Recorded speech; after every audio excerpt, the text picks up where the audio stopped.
hidup semakin mapan. Saya Faisal dari kelompok LPPI, itu izin mewawancarai dengan Pak Iksas. Hiksas Karfatkul Bari Esos. Siap Pak, siap. Dari Ini santai aja Pak, santai Pak kita Pak. Partai Amanat Nasional. Partai Amanat Nasional. Iya. Jadi kalau boleh tanya, Pak Iksas ini di PAN sebagai? Saya bendara. Oh, bendara. Bendara ya kan, bendara itu sebetulnya itu ketua ada wakilnya, sekretaris ada wakilnya, bendara ada wakilnya. Saya termasuk di bendara, tapi bukan bendara umum. Oh, bukan bendara umumnya. Staf yang di bendara, bendara. Oh, staf yang dia. Kota Semarang itu. Oh, jadi seperti itu ya Pak, organogram. Organisasi sebetulnya seperti itu gitu loh. Baik. Terus mungkin Bapak bisa diceritakan gitu Pak. Dari Bapak sendiri kenapa masuk PAN gitu Pak? Karena dulu saya itu kan Muhammadiyah ya. Oh, Muhammadiyah. Ya, saya dulu adalah dari bapak saya itu Muhammadiyah. Terus karena sudah terdiksi dengan Muhammadiyah, dan apalagi PAN itu kan dulu identik dengan Muhammadiyah. PAN identik dengan Muhammadiyah. Akhirnya karena ada terbentuknya PAN itu, akhirnya saya itu akhirnya masuk PAN itu. Dulu afiliasi dengan PAN kan Muhammadiyah. Yeah. Karena satu keterikatan idealismenya itu adalah saya akhirnya masuk ke PAN karena saya Muhammadiyah itu. Gitu.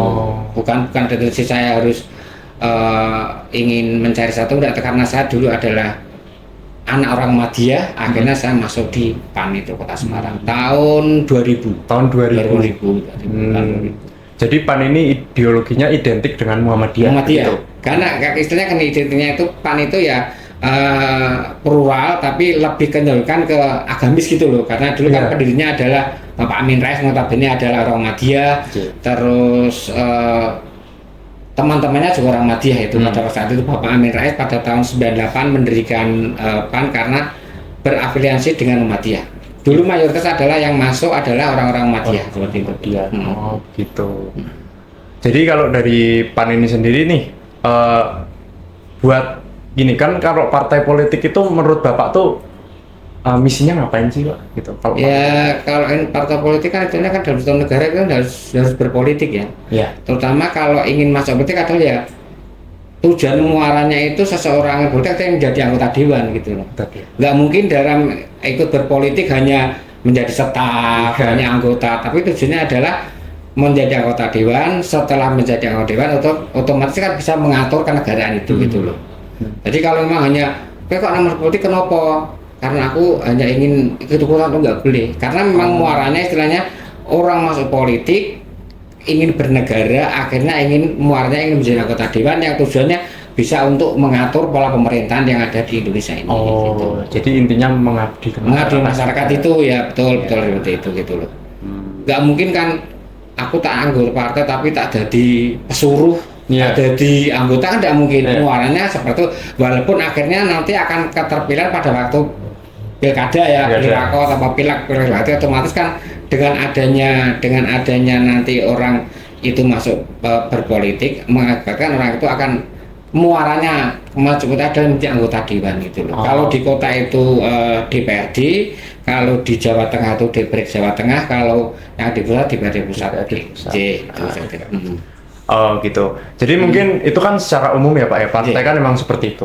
Tapi kalau dari PAN itu sendiri gitu, kita kan tadi berbicara, Bapak sudah bilang bahwasanya kita nanti bermuara untuk berpolitik. Nah itu kan kita kan juga perlu adanya suara gitu kan Pak. Nah dari PAN ini sendiri mungkin ada gini nggak sih Pak, apa cara-cara mungkin untuk menarik simpati rakyat, simpati masyarakat buat memilih PAN gitu? Mungkin. Ya biasanya itu cara yang diharapkan itu ada pertama tokoh itu ya, tokoh ya. Tokoh itu dulu mengapa pada waktu tahun ini cerita boleh ya? Boleh Pak, silakan.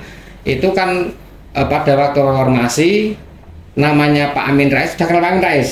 Pak Amin Rais ya. Pak Amin Rais. Dengan figur Pak Amin Rais itu otomatis kan bisa menjaring massa gitu.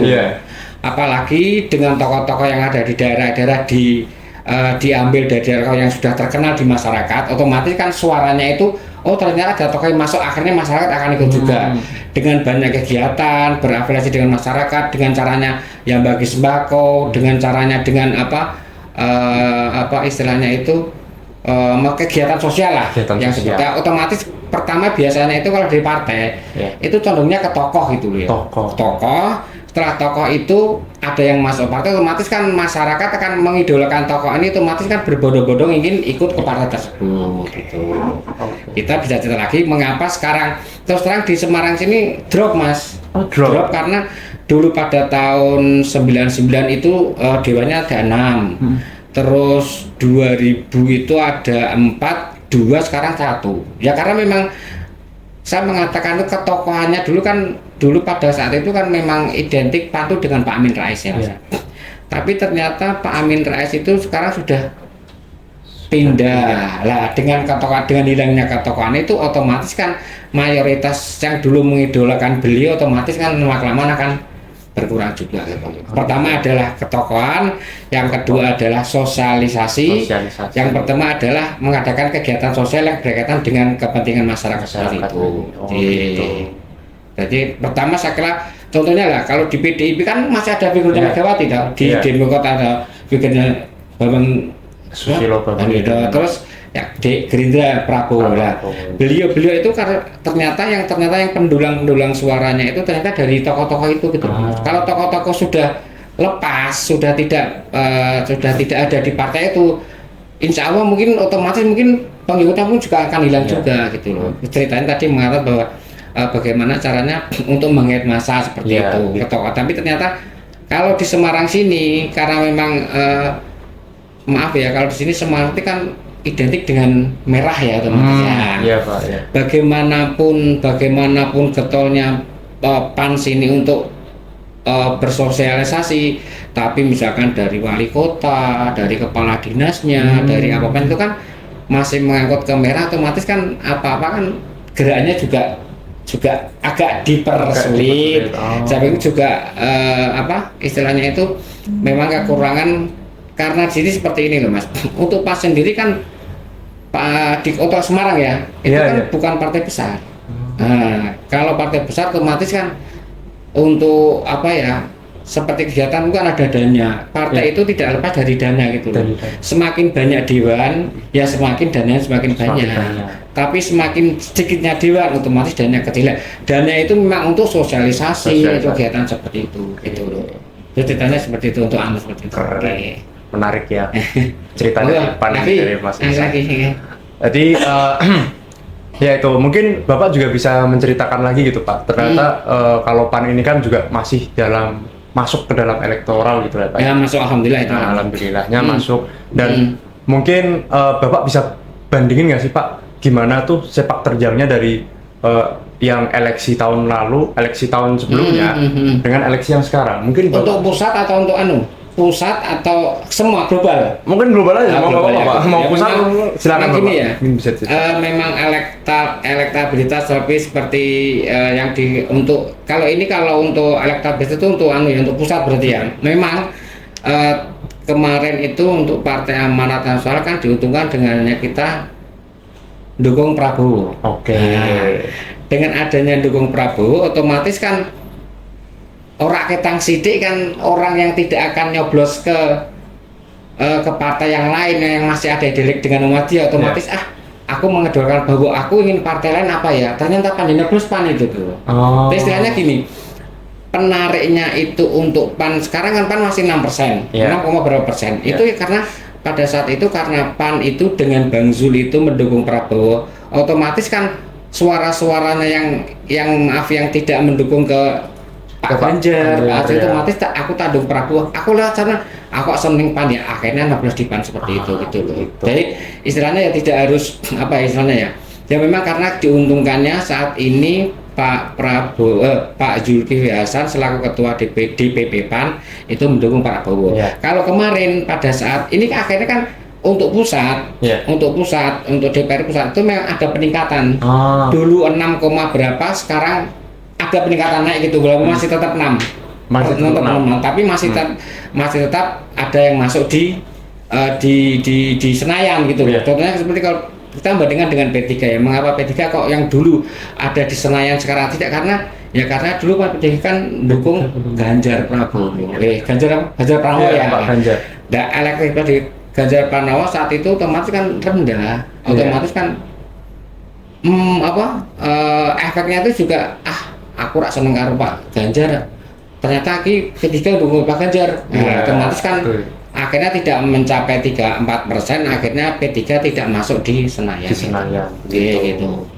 Dan cerita kalau kita elektabilitas daripada PAN, mengapa kok masih tetap ada di Senayan? Gitu. Itu sebuah mungkin sebuah usaha dari PAN. Usaha dari PAN karena memang gini contohnya kemarin pada saat pada saat dulu 19 pada waktu presiden pada saat Jokowi dengan Prabowo. Pada saat itu Prabowo didukung sama PAN, ya. Otomatis suaranya PAN juga hancur tuh. Makanya gini ya, makanya saat itu mengapa sekarang polanya berpikir gini, kalau kita berpolitik itu kita melawan arus yang deras itu akan kalah lah. Makanya polanya PAN mungkin diubah, kita tak mendukung sing elektabilitasnya naik, nanti suaranya PAN akan terbukti sekarang ini.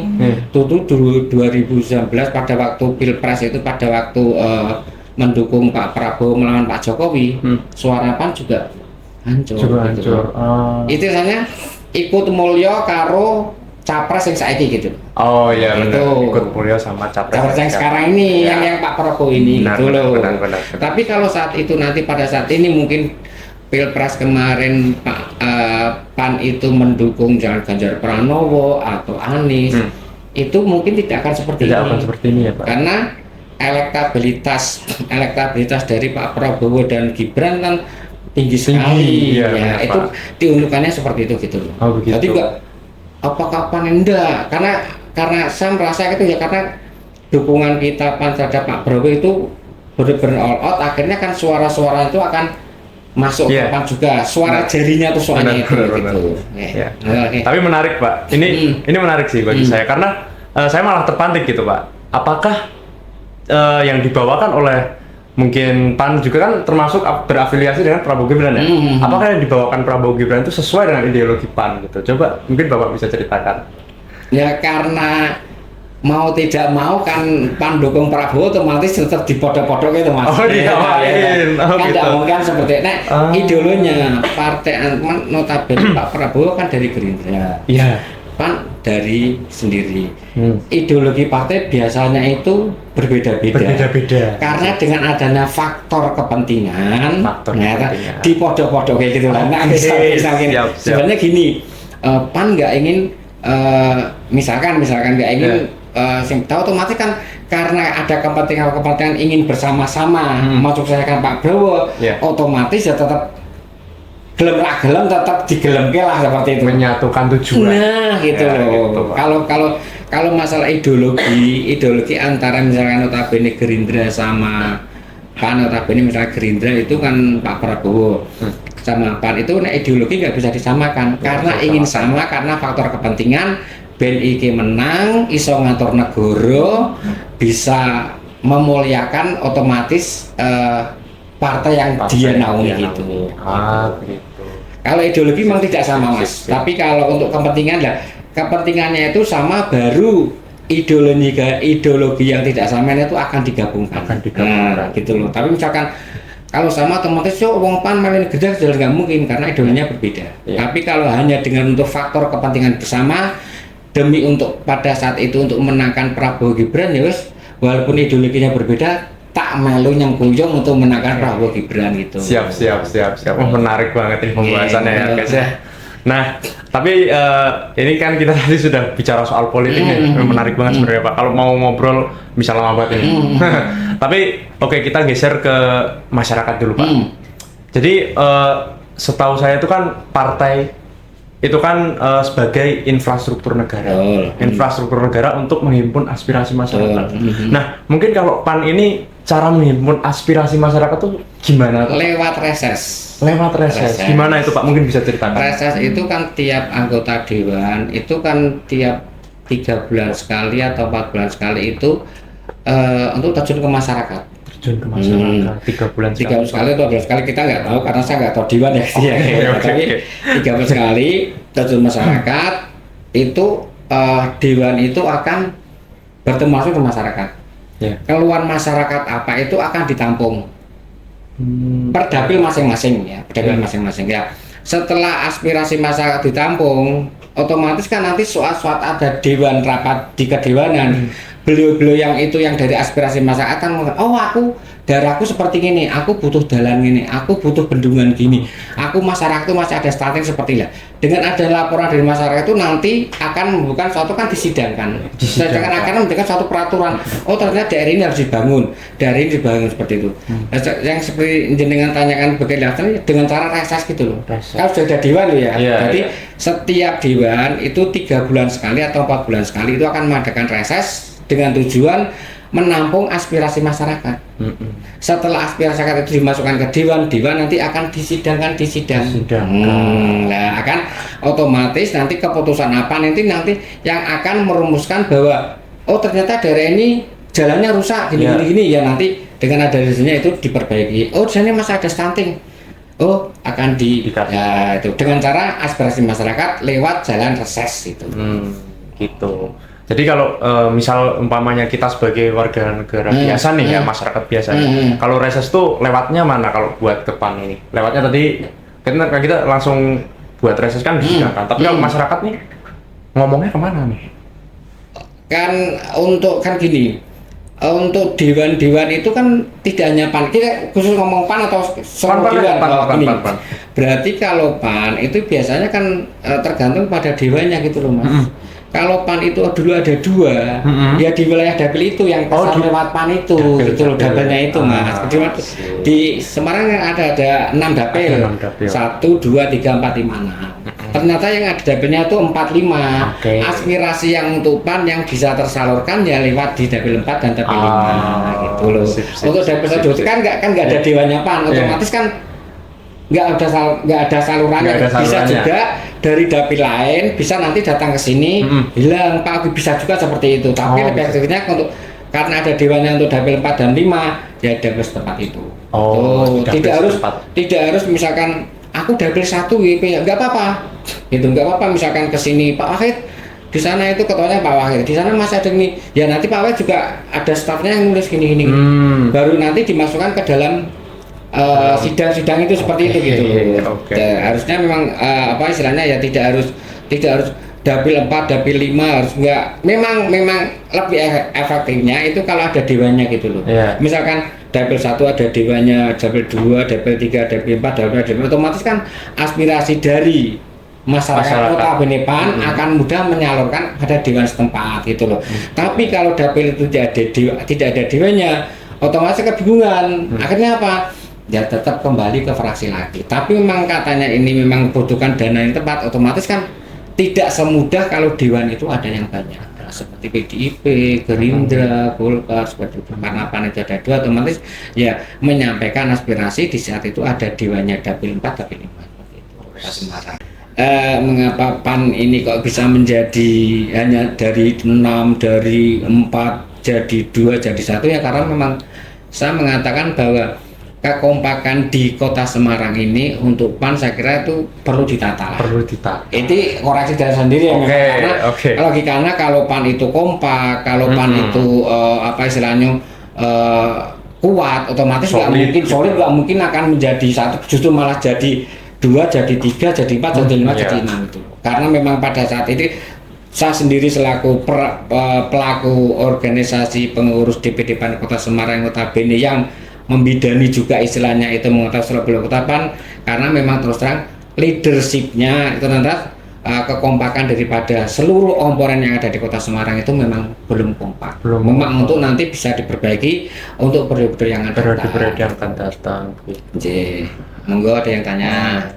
Nah mungkin kalau dari dalam internal PAN langkah-langkah kadernya seperti apa Pak? Kadang ada kita harus menguatkan solidaritas tadi. Ini mungkin langkah-langkah dari PAN ini gimana? Ya, langkah-langkahnya yang diambil ya merekrut anggota dari Gen Z gitu. Katanya Gen Z seperti itu gitu. Karena apa? kalau masih pengurusnya itu masih orang yang tanda kutip sudah tidak bisa mengenal teknologi yang ada, otomatis ketinggalan partai-partai yang sudah mengenal, apalagi sudah diisi dengan orang-orang yang muda gitu loh.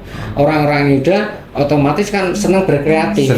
Tapi kembali kepada gini mas, gue senang berkreatif tapi ini randu ide dia percuma. Makanya itulah.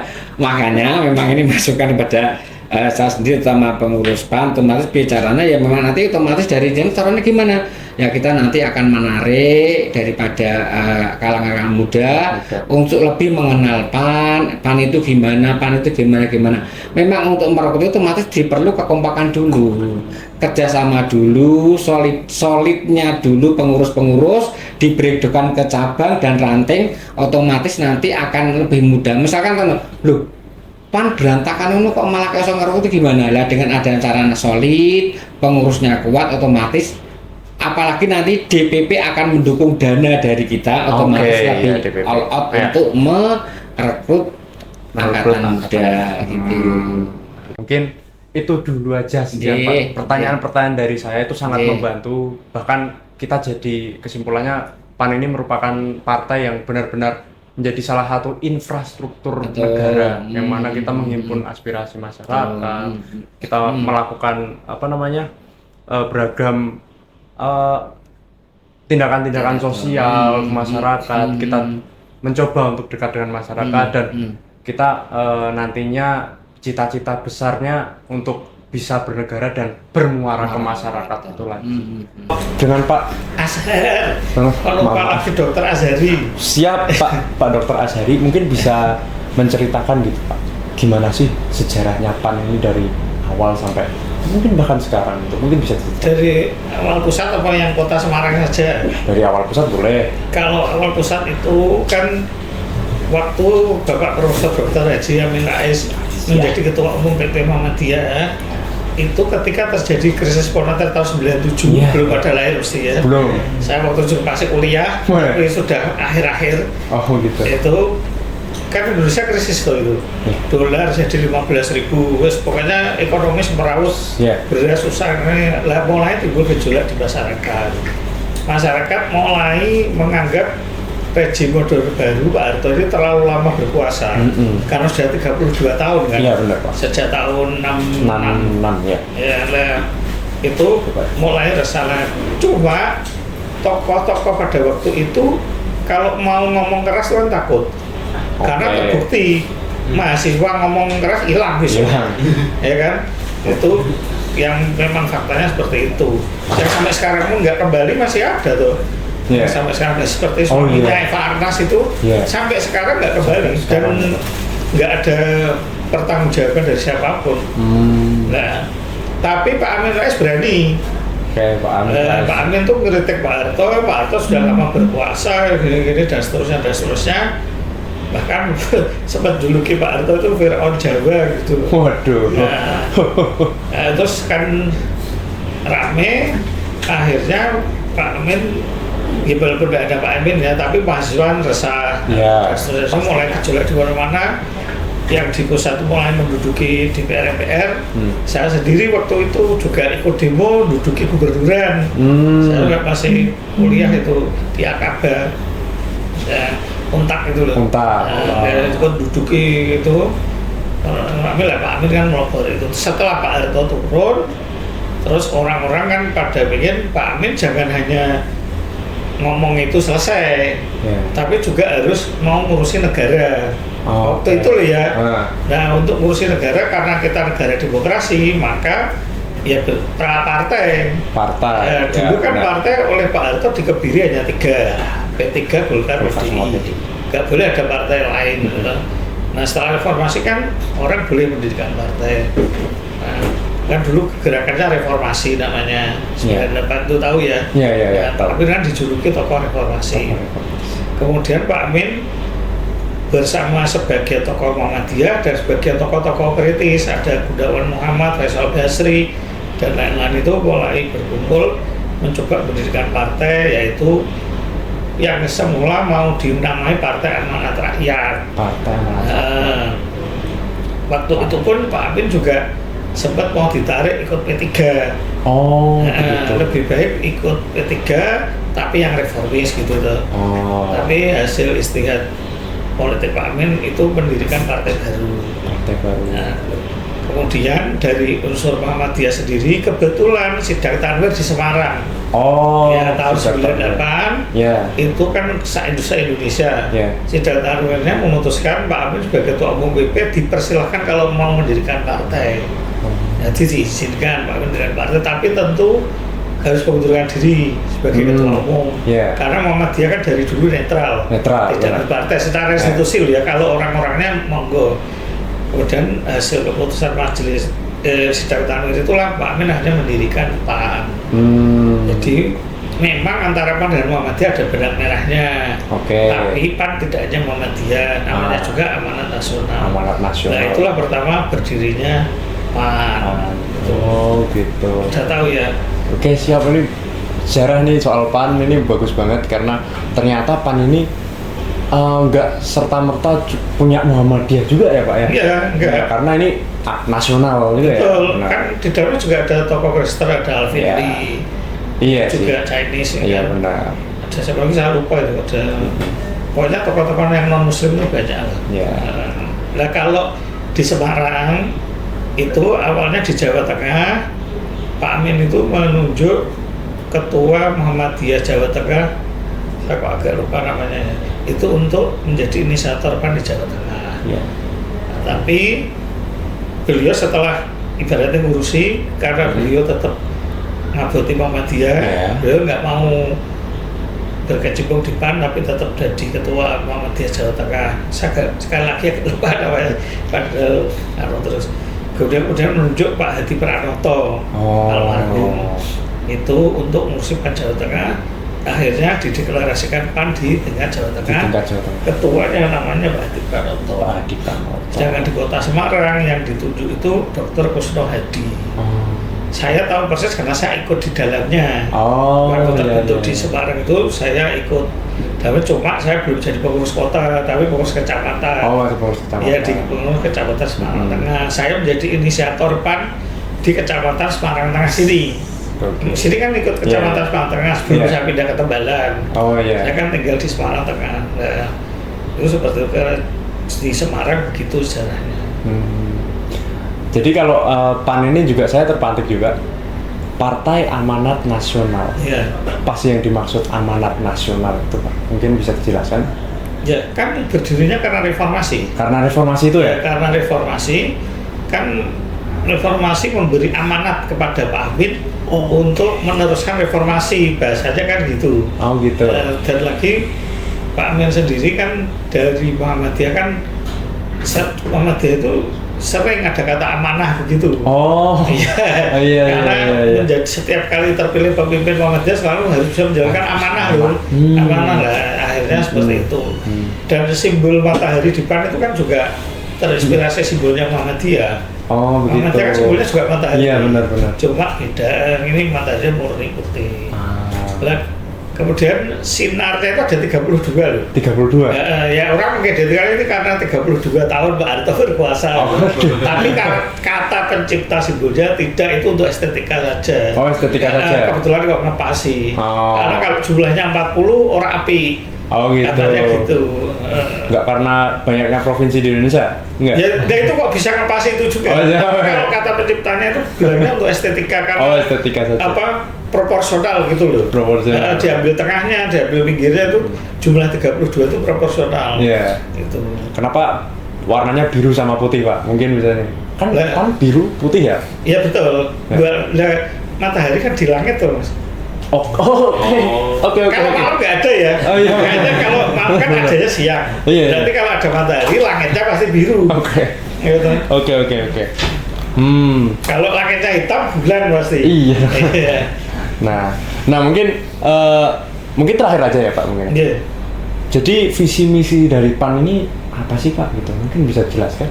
Ya kalau itu di ada sih. Itu kalau visinya kan ingin menciptakan Indonesia baru, kepikirnya gitu. Indonesia baru. Ya tapi karena PAN sudah ikut pemilu sejak 99 sampai sekarang nggak pernah menang. Ya kita nggak pernah berkuasa ya. apa yang kita inginkan nggak bisa terwujud kan. Iya. Punya kurang lah, kita kan bisanya hanya ikut numpang aja, bukan yang pegang sopir. Oke. Jadi kalau visi saya itu ingin menciptakan Indonesia baru, ya misinya ya menciptakan keadilan sosial, masyarakat yang makmur, Iya. masyarakat majemuk berdasarkan moral agama. Jadi seperti itu. Tapi untuk bisa mewujudkan itu semua ya sekali lagi karena PAN tidak pernah menang pemilu, masyarakat lebih percaya partai lain ya monggo kan gitu. Oke. Tapi usaha-usaha dari PAN sendiri untuk mungkin ya kita kan semua memiliki cita-cita yang besar juga ya Pak ya. Iya. Nah untuk PAN itu sendiri gimana sih usahanya untuk bisa sampai gang supir seperti yang dikatakan oleh Dokter Azhar tadi? Ya. Ada nggak sih? Ya pasti setiap pemilu kita berusaha terus ya. Iya ya. Kalau kemarin pasti, barusan Pak pasti. Zulkifli Hasan kurang apa? Wes ki kelange pan. Oh iya Pak. Ternyata ya tetap orang menang pemilu tuh. Ya sudah, kan kita demokrasi mau gimana? Kok kita Iya, benar sih. kembalikan lagi? Oh berarti keinginannya masyarakat seperti itu ya sudah ngompi. Iya sih. Karena kita sudah menganut demokrasi. Benar. Kan Semua gitu. perusahaan tertinggi dari rakyat ya Pak. Iya, dan rakyat ternyata lebih kemarin yang menang ke PDI ya. Iya. Ya, lebih percaya sama PDI ya sudah. Iya. Lewat bagaimana? Oke. Oke, ada pertanyaan lagi dari teman-teman mungkin? Dari teman-teman monggo. Silakan.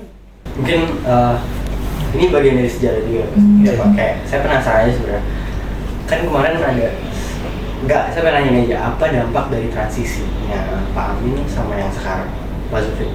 Oh di internal PAN? Iya. Ya pasti sebagian pendukung PAN terus pengurus PAN itu ya keluar dari PAN. Itu hasilnya memang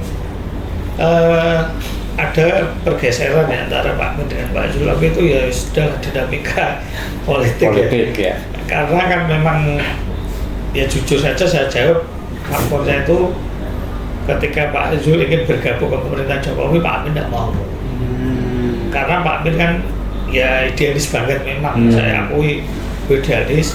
Tapi saya sendiri yang sudah dari partai ya berpikir juga, nek terlalu idealis kayak gitu, ya partainya juga kasihan mas. Partainya juga kasihan. Ya, terus ya sama misalnya Anda hidup bertetangga kaku, pokoknya aku sholat kudu gini, kira sholat awas, gini. Itu kan juga tetangga meskipun sebenarnya maksud Anda baik, tapi kan tetangga ngomong ini tuh lah kan. Gitu. Lah sama seperti saya sih tetap mengidolakan Pak Amin saya, tapi secara partai saya tetap di PAN. Gitu ya, dampaknya pasti ada. Tapi begini lah, kalau untuk perolehan suara saya kira kok nyatanya tetap ya. Tetap. PAN itu dari dulu 6%, 7%, 6%, 7% gitu terus. Oke. Itu ya berarti emang tokoh figur politik itu juga tentu. Tapi ada sisi positifnya mas, supaya ke depan PAN ini tidak terlalu bergantung figur. Oke. Ya, jadi jawaban saya terhadap transisi tadi begini, ke depan nanti misalnya Pak Yul diganti ketua umum, kita sudah terbiasa sistem, bukan figur. Keren. Cara adaptasi PAN luar biasa. Iya. Keren. Iya. Oke, ada tanya lagi? Cukup kah? Oke. Nah, mungkin cukup sekian Pak dari kami. Mohon maaf bila ada kesalahan kata. Ya, saya juga maaf nggak nyuguh apa-apa ini. Nggak apa-apa. Nggak apa-apa juga. Kita sudah merasa terhormat, udah dihadiri oleh Dokter Azhar di sini. Terima kasih. Terima kasih. Sama-sama.